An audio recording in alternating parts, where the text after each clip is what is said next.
Hi friends, నేను మీ భాస్కర్ మేకల. So మొత్తానికైతే లాస్ట్ డే ఓటింగ్. మీకు నచ్చిన కంటెస్టెంట్కి అయితే ఓట్లు వేసుకోండి. ఈరోజు మిడ్ నైట్తో ఓటింగ్ అనేది క్లోజ్ అవుతుంది.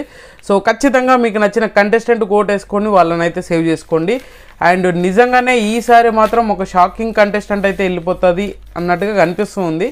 సో నేను మరి ఏం జరుగుతుందో తెలియదు, కానీ ఓటింగ్లో ఆటతో సంబంధం లేకుండా ఓటింగ్ అనేది నడుస్తూ ఉంది. ఇది క్లియర్గా ఎవరు ఒప్పుకున్నా ఒప్పుకోకపోయినా చాలామంది దాన్ని పెద్ద నెగిటివ్ కామెంట్ చేస్తున్నారు. బట్ చేసుకుంటే తప్పేం లేదు, ఎవరి ఒపీనియన్ వాళ్ళది.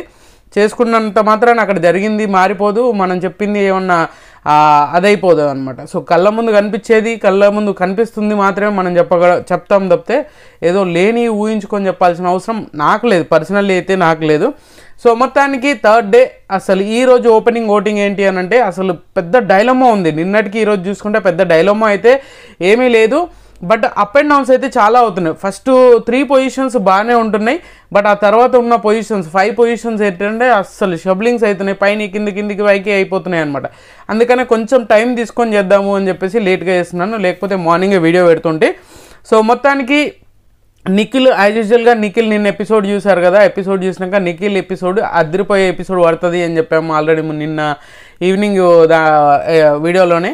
సో నిజంగానే మనోడు చాలా బాగా మంచి ఎపిసోడ్ అని చెప్పుకోవచ్చు. ఈరోజు ఇంకా మంచి ఎపిసోడ్ పడబోతుంది అండ్ మనోడు ఫన్ జనరేట్ చేయబోతున్నాడు. సో దానికి నెగిటివ్ అవ్వచ్చు, పాజిటివ్ అవ్వచ్చు. బట్ ఓటింగ్ అనేది ఈరోజు ఫ్రైడే లాస్ట్, అంటే ఇంకా ఈరోజు మిడ్ నైట్తో అయిపోతుంది కాబట్టి. సో నిఖిల్ 26% తోటి టాప్ పొజిషన్లో ఉన్నాడు. సో ఎవరు ఒప్పుకున్నా ఒప్పుకోకపోయినా చాలామంది ఎన్నెన్నో కామెంట్ చేస్తున్నారు, బట్ అన్ని కామెంట్లని రియాక్ట్ అవ్వాల్సిన అవసరం లేదు. బట్ ఏంటంటే 26% అంటే మంచి ఓటింగ్ అనేది జరుగుతూ ఉంది. అండ్ ఇంకొకటి ఏంటంటే ఈ నిన్న జరిగిన ఏదైతే నిఖిల్ ఆట కానీ నిఖిల్ ఉన్న విధానం కానీ ఇది కంటిన్యూషన్ ఉందనుకో సూపర్గా ఉంటుంది. సో మనోడికి ఇంకా మంచి ఒక రేంజ్లో ఫ్యాన్ బేస్ ఉంది, ఆ ఫ్యాన్ బేస్ని ఇంకా డబల్ అయ్యే ఛాన్సెస్ ఎక్కువ ఉంటుంది. సో మనోడైతే ఇప్పటివరకు ఉన్న పొజిషన్లో టాప్ పొజిషన్లో ఉన్నాడు. అండ్ సెకండ్ పొజిషన్ వచ్చేసరికి విష్ణుప్రియ ఉంది. విష్ణుప్రియకి 20% ఓటింగ్ అనేది పడుతుంది. 20% అంటే నిన్నటితో పోల్చుకుంటే ఈరోజుకు తగ్గింది. బట్ ఏంటంటే ఈమెకు ఓట్ బ్యాంక్ అనేది చాలా ఫ్యాన్ బేస్ ఎక్కువగా ఉంది. బట్ ఇంకా కొంచెం ఓపెన్ అవ్వాలి, ఇంకా కొంచెం గేమింగ్, ఇంకా కొంచెం ఎంటర్టైన్మెంట్, ఇంకా స్క్రీన్ స్పేస్ ఎక్కువ కనిపిస్తే ఈ ఫ్యాన్ బేస్ ఏదైతే ఉందో దానికి మంచి ఓటింగ్ అనేది ఇంకా ఇంప్రూవ్మెంట్ అనేది ఎక్కువగా ఉంటుంది. అండ్ ఇప్పటి వరకు ఉన్న దాంట్లో కొంచెం బెటరే. లాస్ట్ వీక్తో పోల్చుకుంటే ఈ వీక్ విష్ణుప్రియ చాలా బెటర్. లాస్ట్ వీక్ అసలు ఏం కనిపించలేదు, ఏం మాట్లాడలేదు, ఏదో నడుస్తుందా అంటే నడుస్తుంది, ఉన్నామంటే ఉన్నాము. ఈసారి కొంచెం ఇన్వాల్వ్మెంట్ ఉంది, కొంచెం కామెడీ చేస్తుంది, కొన్ని సిచ్యువేషన్స్ని హ్యాండిల్ చేయగలుగుతుంది. ఇలా ఎంతమంది నెగిటివ్ చేసినా ఈమె వర్షన్లో ఈమె పాజిటివిటీ అయితే ముందుకెళ్తుంది. అండ్ తర్వాత పొజిషన్ వచ్చేసరికి మణికంఠ. సో నువ్వు లాస్ట్ వీక్ ఏదైతే ఉందో మొత్తం సింపతి కార్నర్ అయింది. ఈ వీక్ చాలా బెటర్ అంటే చాలా బెటర్ ఇంప్రూవ్మెంట్ అయితే ఉంది. అప్పుడప్పుడు ఆ పాత మణికంఠ ఇలా సర్రను వచ్చి అలా వెళ్ళిపోతూ ఉంటాడు, అప్పుడప్పుడు వస్తూ ఉన్నాడు, రాకుండా అయితే లేడనమాట. సో మొత్తానికి మణికంఠ కూడా మంచి సేఫ్ ప్లేస్లోనే ఉన్నాడు. అండ్ 14% తోటి ఈయన థర్డ్ పొజిషన్లో ఉన్నాడు. చాలా ఇంట్రెస్టింగ్ ఓటింగ్ మనోడిది. 0 ఓటింగ్తో స్టార్ట్ అయిన మనోడు ఒకేసారి 14-15 వరకు, అంటే 14% ఓటింగ్ అనేది మామూలు విషయం కాదు. లాస్ట్ వీక్ అయితే ఖచ్చితంగా ఎమోషన్ మీదనే ఓటింగ్ అనేది పడింది. ఈసారి అట్లా కాదు, చాలా జెన్యూనిటీ కొంతవరకు బాగా అనిపించింది. సో ఆ విధంగా బేస్ చేసుకుంటే మనకంటే చాలా బాగుంది. అండ్ తర్వాత పొజిషన్ వచ్చేసరికి నైనిక ఉంది. నైనిక కూడా ఈసారి సడన్గా వెళ్ళిపోతుందా అనే స్టేజ్ నుంచి కొంచెం స్టేబిలిటీ ఉన్న సేఫ్ జోన్లో ఉంటుంది అన్నట్టుగా నైనిక అయితే ఉంది. ఆయన నైనిక పాపం టాస్క్లు ఒకటే కాదు, ఇంకా చాలా గేమ్లు ఆడాలి, చాలా ఫన్ ఉండాలి, అందరితో అండర్స్టాండింగ్ ఉండాలి. కొంచెం ఎక్కడో మిస్ అవుతుంది, కొంతమందితో సర్టన్ పీపుల్స్తో మాత్రమే ఉంటుంది అనిపించింది నాకైతే. సో నైనికకి 10% ఓటింగ్ తోటి 4th ప్లేస్లో ఉంది. అండ్ 5th ప్లేస్ వచ్చేసరికి శేఖర్ భాషన్ పాపం నామినేషన్ ఆదిత్య ఓం పోయేటోడు పోకుండా మళ్ళీ ఈయనను జడగొట్టిపోయినట్టు అయిపోయింది లాస్ట్కు. సో నువ్వు గేమ్ చక్కగా ఆడతలేవు, ఏది సీరియస్గా తీసుకోవట్లేదంటే మనోడు మరీ సీరియస్ అయిపోయిండు. అరే కామెడీ లేదబ్బా, సీరియస్గా చెప్తున్నాను, కామెడీ ఉంటే కొంచెం బెటర్. మన శేఖర్ భాషన్ ఇంతకుముందు చూసిన ఫస్ట్ వీక్లో చూసిన ఆ ఫన్ అన్నా ఉండేది. ఆ సీజన్ ఆ వీక్ మొత్తం అంతా మ్యాక్సిమం శేఖర్ భాషనే కనిపించాడు. సో ఈ సీజన్ ఇప్పుడు ఈ వీక్ వచ్చేసరికి అసలు కనిపించట్లేదు మనోడైతే. 9% ఓటింగ్ అయితే ఉంది. 9% అంటే స్టేబిలిటీ ఓటింగే, బట్ సేఫ్ జోన్ అని చెప్పలేము, మనోడికి కూడా డేంజర్ జోన్ అని చెప్పుకోవచ్చు. డేంజర్ అంటే మరీ డేంజర్ జోన్ కానీ 50-50 ఛాన్సెస్ ఉంటుంది. సో 9% ఓటింగ్ తోటి అయితే మనోడు 5th ప్లేస్లో ఉన్నాడు. అండ్ 6th ప్లేస్ వచ్చేసరికి పృథ్వీ. ఈయన ఎంత పెంట చేస్తుందంటే హౌస్ని మామూలు కాదు. యష్మి ఈయన ఇద్దరు పృథ్వీ వీళ్ళిద్దరు మామూలు కాదు, పెంట చేస్తారు. ప్రతి దాంట్లో సైకోయిజానికి మారుపేరులాగా తయారవుతారు. అసలు ఒకరికి దెబ్బ తాకినా, ఒకరు ఓడిపోయినా ఆ క్లాప్స్ కొట్టడం, ఆ డాన్స్ చేయడం, ఆ యష్మి పృథ్వీ వీళ్ళని చూస్తే, వీళ్ళకు తోడు ఆమె సోనియా కూడా, ఈ ముగ్గురిని చూస్తుంటే నిజంగా ఇప్పటివరకు చూసిన హౌస్మేట్స్ అందరిట్లలో వరస్ట్ హౌస్మేట్స్ వీళ్ళే అనుకుంటా. అరే ఓడిపోయినప్పుడు సైలెంట్గా ఉంటే అయిపోతుంది, అరవాల్సి డాన్సులు చేయాల్సిన అవసరం లేదు. నీ టీం ఓడిపోయిందని పక్కన టీం ఓడిపోతే దాన్ని కూడా సీరియస్గా తీసుకొని ఉండాలి తప్పితే దాన్ని కామెడీ చేసుకొని మీకు అయింది బాగా అయింది అని డాన్సులు చేసిన కంటెస్టెంట్స్ని నేను ఏడా చూడలే. శోభక్కను మించిపోయేలా ఉంది యష్మి.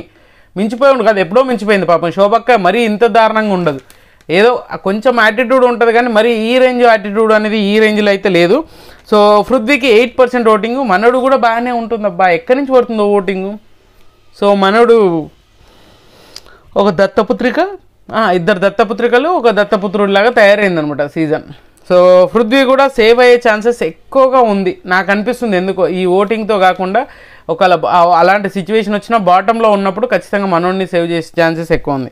ఇక నెక్స్ట్గా చెప్పుకోవాల్సింది ఆదిత్య ఓం గారు.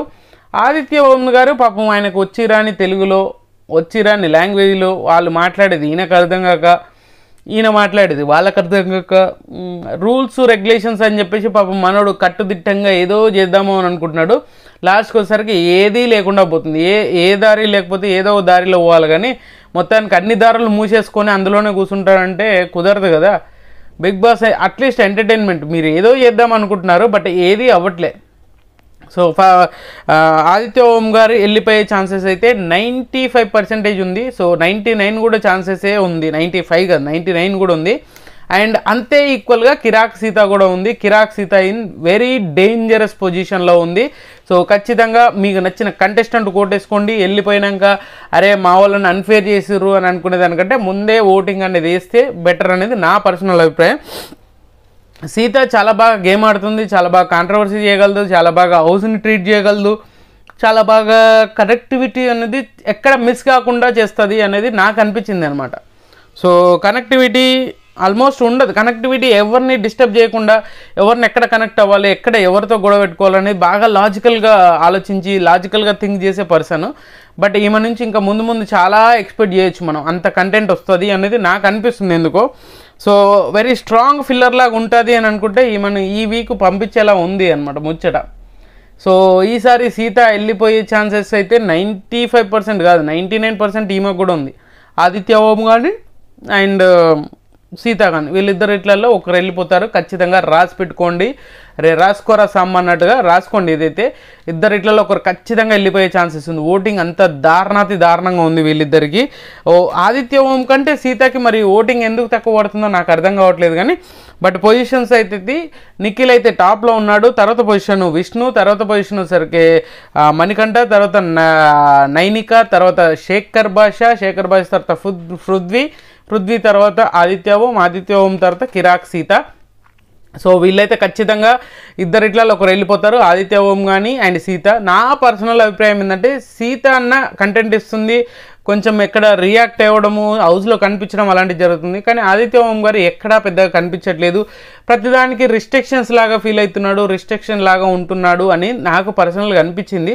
బట్ మీకేమనిపించింది ఏంటి? సో ఖచ్చితంగా ఈ రోజే లాస్ట్ కాబట్టి మీరు ఖచ్చితంగా ఓట్లు వేసుకోండి అండ్ మీకు నచ్చిన కంటెస్టెంట్ని సేవ్ చేసుకోండి. ఇంకా అంతకుమించి చెప్పేది ఏం లేదు. ఖచ్చితంగా ఈ వీడియో మీకు నచ్చిందని కూడా నచ్చితే లైక్ చేయండి, షేర్ చేయండి, కామెంట్ చేయండి, సబ్స్క్రైబ్ చేయడానికి మర్చిపోద్దు.